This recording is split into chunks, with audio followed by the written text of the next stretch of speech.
Du haut de son mètre 35, Finn était souvent malmené par les enfants à cause de sa petite taille.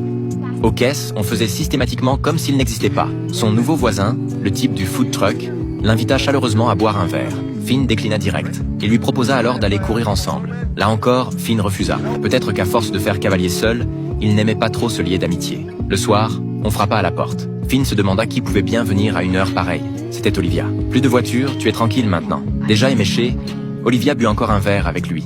Au fil de la conversation, Finn apprit qu'elle avait perdu son fils 2 ans plus tôt. En fait, chacun avait ses malheurs. C'est juste que le sien était trop voyant. Ils passèrent une soirée paisible tous les deux. Au petit matin, Olivia se réveilla, surprise d'avoir dormi ici toute la nuit. Comme Finn n'était pas là, elle en profita pour filer en douce. Finn, lui, avait passé la nuit dans la baignoire. Le gars du food truck salua Olivia avec entrain. Gênée, elle lui répondit vaguement. Il ramassa les restes, dépité. On tambourina de nouveau à la porte. Pas moyen d'être peinard?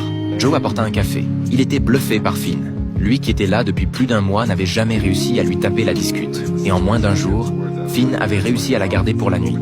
Il était devenu son idole. Soudain, un téléphone sonna. Olivia avait oublié le sien ici.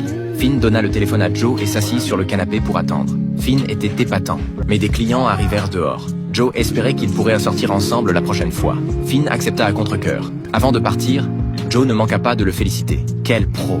Finn se rendit chez Olivia, posa le téléphone sur une chaise à l'entrée et repartit sans se retourner. Puis il alla à la bibliothèque. Vu sa petite taille, la bibliothécaire sursauta en le voyant. Mais pour emprunter, il fallait une carte. Sauf que Finn venait d'arriver. Il ne pouvait pas en fournir. C'est alors qu'Olivia apparut derrière lui. Pleine de bonne volonté, elle voulut l'aider à emprunter le livre. Mais Finn déclina sa gentillesse. En rentrant chez lui, il découvrit le livre posé devant sa porte.